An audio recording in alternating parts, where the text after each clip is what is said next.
इस पकड़ के लेके नुमान। अहमर, मैं चाहती हूँ कि शायद कोई गलत फहमी हुई है। अहमर की बीवी हूँ और इस घर की बहू, याद रखना। अपनी औकात में रहना। तुम इस गलत फहमी में कब तक जियोगी कि तुम अहमर की बीवी हो?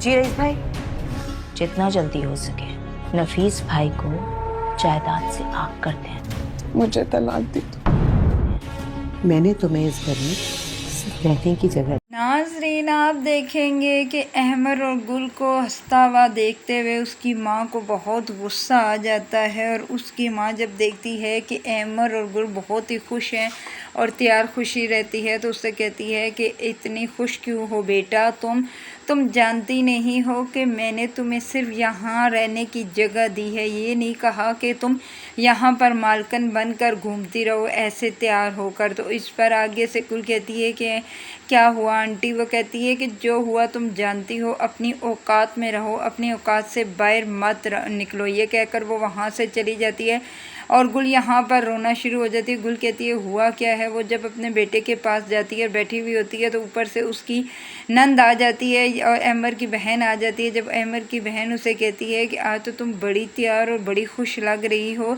तो उस पर आगे से गुल बोल ही पड़ती है कि मैं अहमर की बीवी हूँ और इस घर की बहू हूँ। तो उस पर उसकी नंद हंसना शुरू हो जाती है और वो कहती है कि वाकई ही तुम अहमर की बीवी हो, तुम अपने आप को अहमर की बीवी मान बैठी हो। ये गलतफहमी तुमने कब से पाल ली कि तुम अहमर की बीवी हो? तो वो कहती है कि इसका क्या मतलब है? वो कहकर वहाँ से चली जाती है। इधर आप देखेंगे कि गुल बहुत परेशान हो जाती है और वो रोना शुरू हो जाती है और वो कहती है कि ये क्या हो गया अल्लाह ताला, आपने मेरी कैसी किस्मत लिखी, जहाँ जाती हूँ सब लोग मुझसे नफ़रत ही करते हैं। अभी ये रो रही होती है तो अहमर आ जाता है और अहमर जब कमरे में आता है और गुल को इस हालत में देखता है तो गुल को कहता है कि गुल क्या हुआ? तो वो कहती है कि कुछ भी नहीं हुआ, बस मैं थोड़ी सी परेशान हूँ क्योंकि आंटी और आपकी बहन का रवैया मेरे साथ बिल्कुल भी ठीक नहीं है। और एक और बात, अगर आप बुरा ना मनाएं तो मैं आपसे एक बात करना चाहती हूँ। तो वो कहते हैं कि क्या? वो कहती है कि आप ऐसा कहें कि मुझे तलाक दे दें, क्यों ना कि इस घर वाले कोई भी मुझे बर्दाश्त नहीं करना चाहते। उस पर अमर कहता है कि तुम पागल तो नहीं होगी, तुम मेरी बीवी हो, मैं तुम्हें कैसे तलाक दे सकूँ। दूसरी तरफ आप देखेंगे कि सुरैया अपनी माँ को कहती है कि आप मेरे बड़े भाई को भी